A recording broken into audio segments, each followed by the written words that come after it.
The Book of Lamentations. Lamentations 1. How lonely she is now, the once crowded city. Widowed is she who was mistress over nations. The princess among the provinces has been made a toiling slave. Bitterly she weeps at night, tears upon her cheeks, with not one to console her of all her dear ones. Her friends have all betrayed her and become her enemies. Judah has fled into exile from oppression and cruel slavery. Yet where she lives among the nations she finds no place to rest.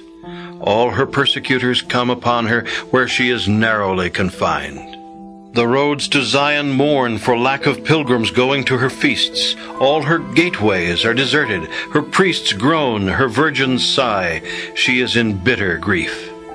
Her foes are uppermost. Her enemies are at ease. The Lord has punished her for her many sins. Her little ones have gone away, captive before the foe. Gone from daughter Zion is all her glory.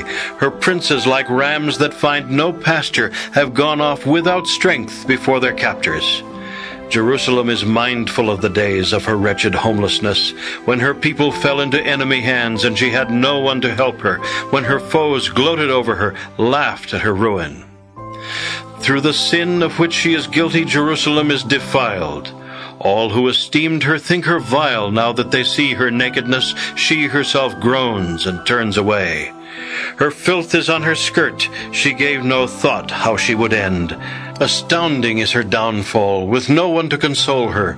Look, O Lord, upon her misery, for the enemy has triumphed. The foe stretched out his hand to all her treasures. She has seen those nations enter her sanctuary, whom you forbade to come into your assembly. All her people groan, searching for bread. They give their treasures for food, to retain the breath of life.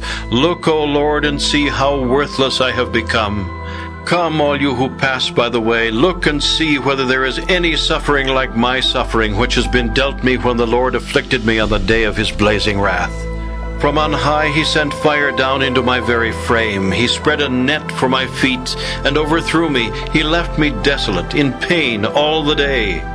He has kept watch over my sins. By his hand they have been plaited. They have settled about my neck. He has brought my strength to its knees. The Lord has delivered me into their grip. I am unable to rise. All the mighty ones in my midst the Lord has cast away. He summoned an army against me to crush my young men. The Lord has trodden in the winepress, virgin daughter Judah. At this I weep.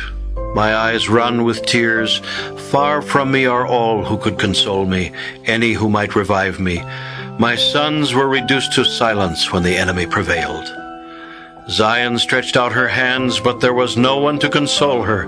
The Lord gave orders against Jacob for his neighbors to be his foes. Jerusalem has become in their midst a thing unclean. The Lord is just. I had defied his command. Listen, all you peoples, and behold my suffering. My maidens and my youths have gone into captivity. I cried out to my lovers, but they failed me. My priests and my elders perished in the city. Where they sought food for themselves, they found it not. Look, O Lord, upon my distress. All within me is in ferment. My heart recoils within me from my monstrous rebellion. In the streets the sword bereaves, at home death stalks. Give heed to my groaning. There is no one to console me. All my enemies rejoice at my misfortune. It is you who have wrought it. Bring on the day you have proclaimed, that they may be even as I. Let all their evil come before you. Deal with them as you have dealt with me for all my sins. My groans are many, and I am sick at heart. Lamentations 2. How the Lord in his wrath has detested daughter Zion. He has cast down from heaven to earth the glory of Israel, unmindful of his footstool on the day of his wrath. The Lord has consumed without pity all the dwellings of Jacob. He has torn down in his anger the fortresses of daughter Judah. He has brought to the ground in dishonor her king and her princes. He broke off in fiery wrath the horn that was Israel's whole strength. He withheld the support of his right hand when the enemy approached. He blazed up in Jacob like a flaming fire, devouring all about it. Like an enemy he made taut his bow. With his arrows in his right hand he took his stand as a foe, and slew all on whom the eye doted. Over the tent of daughter Zion he poured out his wrath like fire. The Lord has become an enemy. He has consumed Israel, consumed all her castles, and destroyed her fortresses. For daughter Judah he has multiplied moaning and groaning. He has demolished his shelter like a garden booth. He has destroyed his dwelling. In Zion the Lord has made feast and Sabbath to be forgotten. He has scorned in fierce wrath both king and priest. The Lord has disowned his altar, rejected his sanctuary. The walls of her towers he has handed over to the enemy, who shout in the house of the Lord as on a feast day. The Lord marked for destruction the wall of daughter Zion. He stretched out the measuring line. His hand brought ruin.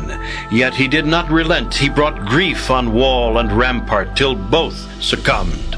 Sunk into the ground are her gates. He has removed and broken her bars. Her king and her princes are among the pagans. Priestly instruction is wanting, and her prophets have not received any vision from the Lord. On the ground in silence sit the old men of daughter Zion. They strew dust on their heads and gird themselves with sackcloth. The maidens of Jerusalem bow their heads to the ground. Worn out from weeping are my eyes. Within me all is in ferment. My gall is poured out on the ground because of the downfall of the daughter of my people, as child and infant faint away in the open spaces of the town. They ask their mothers, "Where is the cereal?" in vain, as they faint away like the wounded in the streets of the city, and breathe their last in their mother's arms.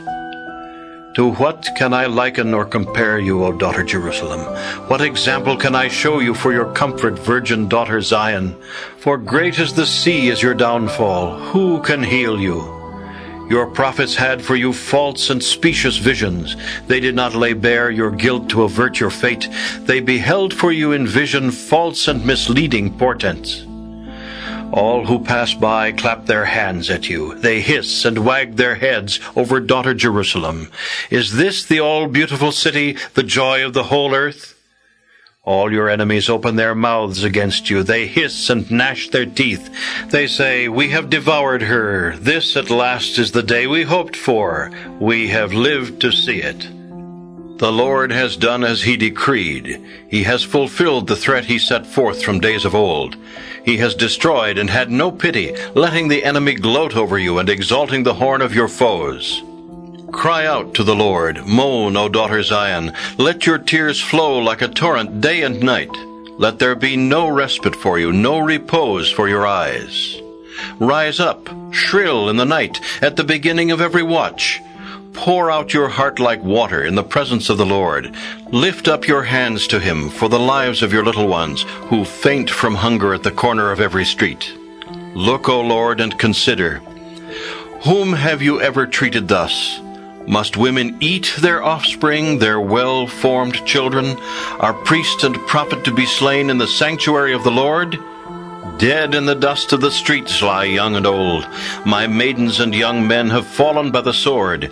You have slain on the day of your wrath, slaughtered without pity. You summoned as for a feast day terrors against me from all sides. There was not on the day of your wrath either fugitive or survivor.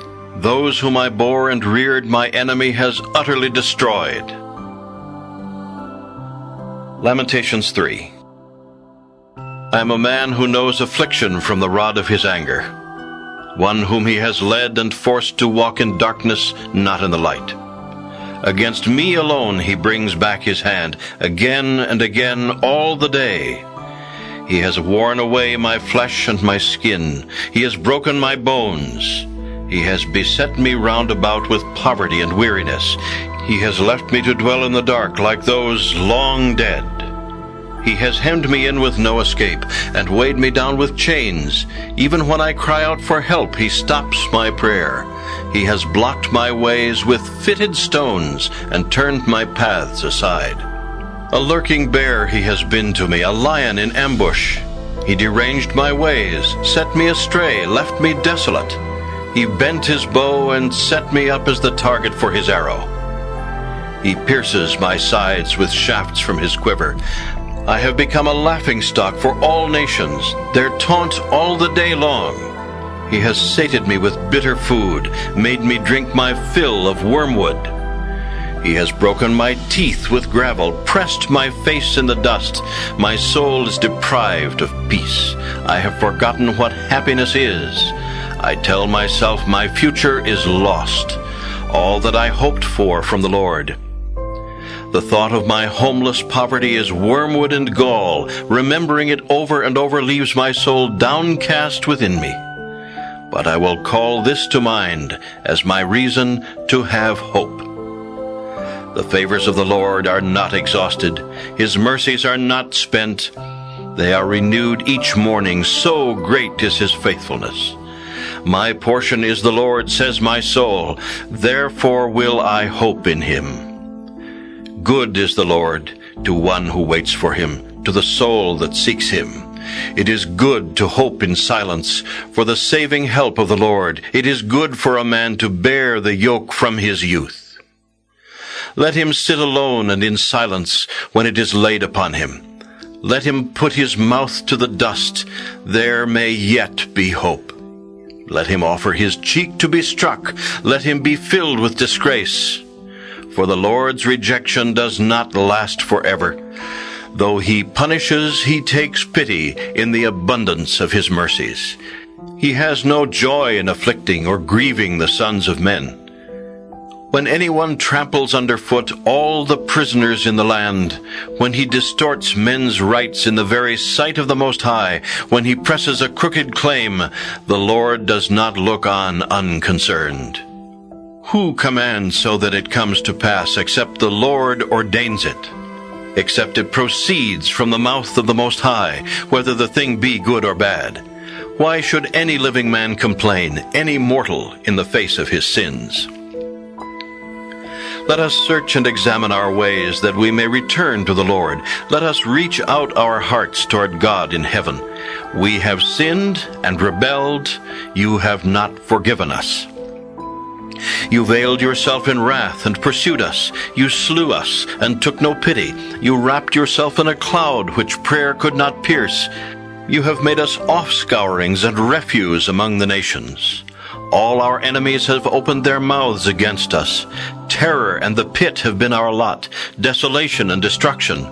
My eyes run with streams of water over the downfall of the daughter of my people. My eyes flow without ceasing. There is no respite, till the Lord from heaven looks down and sees. My eyes torment my soul at the sight of all the daughters of my city. Those who were my enemies without cause hunted me down like a bird. They struck me down alive in the pit and sealed me in with a stone. The waters flowed over my head, and I said, I am lost. I called upon your name, O Lord, from the bottom of the pit. You heard me call. Let not your ear be deaf to my cry for help. You came to my aid when I called to you. You said, have no fear. You defended me in mortal danger. You redeemed my life. You see, O Lord, how I am wronged. Do me justice. You see all their vindictiveness, all their plots against me. You hear their insults, O Lord, all their plots against me. The whispered murmurings of my foes against me all the day.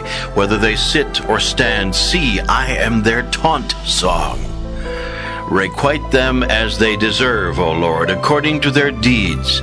Give them hardness of heart as your curse upon them. Pursue them in wrath and destroy them from under your heavens. Lamentations 4. How tarnished is the gold! How changed the noble metal! How the sacred stones lie strewn at every street corner! Zion's precious sons, fine gold their counterpart, now worth no more than earthen jars made by the hands of a potter. Even the jackals bare their breasts and suckle their young. The daughter of my people has become as cruel as the ostrich in the desert. The tongue of the suckling cleaves to the roof of its mouth in thirst. The babes cry for food, but there is no one to give it to them. Those accustomed to dainty food perish in the streets. Those brought up in purple now cling to the ash heaps. The punishment of the daughter of my people is greater than the penalty of Sodom, which was overthrown in an instant without the turning of a hand. Brighter than snow were her princes, whiter than milk, more ruddy than coral, more precious than sapphire. Now their appearance is blacker than soot. They are unrecognized on the streets. Their skin shrinks on their bones as dry as wood. Better for those who perish by the sword than for those who die of hunger, who waste away as though pierced through, lacking the fruits of the field. The hands of compassionate women boiled their own children to serve them as mourners' food in the downfall of the daughter of my people. The Lord has spent his anger, poured out his blazing wrath. He has kindled a fire in Zion that has consumed her foundations. The kings of the earth did not believe, nor any of the world's inhabitants, that enemy or foe could enter the gates of Jerusalem. Because of the sins of her prophets and the crimes of her priests who shed in her midst the blood of the just, they staggered blindly in the streets, soiled with blood, so that people could not touch even their garments. "Away, you unclean," they cried to them. "Away, away, do not draw near." If they left and wandered among the nations, nowhere could they remain. The Lord himself has dispersed them. He regards them no more. He does not receive the priests with favor, nor show kindness to the elders. Our eyes ever wasted away, looking in vain for aid. From our watchtower we watched for a nation that could not save us. Men dogged our steps so that we could not walk in our streets. Our end drew near and came. Our time had expired. Our pursuers were swifter than eagles in the air. They harassed us on the mountains and waylaid us in the desert. The anointed one of the Lord, our breath of life, was caught in their snares. He in whose shadow we thought we could live on among the nations. Though you rejoice and are glad, O daughter Edom, you who dwell in the land of Uz, to you also shall the cup be passed. You shall become drunk and naked. Your chastisement is completed, O daughter Zion. He will not prolong your exile. But your wickedness, O daughter Edom, he will punish. He will lay bare your sins. Lamentations 5. Remember, O Lord, what has befallen us. Look and see our disgrace. Our inherited lands have been turned over to strangers, our homes to foreigners. We have become orphans, fatherless, widowed are our mothers. The water we drink we must buy, for our own wood we must pay. On our necks is the yoke of those who drive us. We are worn out, but allowed no rest. To Egypt we submitted, and to Assyria to fill our need of bread. Our fathers who sinned are no more, but we bear their guilt. Slaves rule over us. There is no one to rescue us from their hands. At the peril of our lives we bring in our sustenance, in the face of the desert heat. Our skin is shriveled up, as though by a furnace with the searing blasts of famine. The wives in Zion were ravished by the enemy, the maidens in the cities of Judah. Princes were gibbeted by them, elders shown no respect. The youths carry the millstones, boys stagger under their loads of wood. The old men have abandoned the gate, the young men their music. The joy of our hearts has ceased, our dance has turned into mourning. The garlands have fallen from our heads. Woe to us, for we have sinned. Over this our hearts are sick. At this our eyes grow dim, that Mount Zion should be desolate, with jackals roaming there. You, O Lord, are enthroned forever. Your throne stands from age to age. Why then should you forget us, abandon us so long a time? Lead us back to you, O Lord, that we may be restored. Give us anew such days as we had of old. For now you have indeed rejected us, and in full measure turned your wrath against us.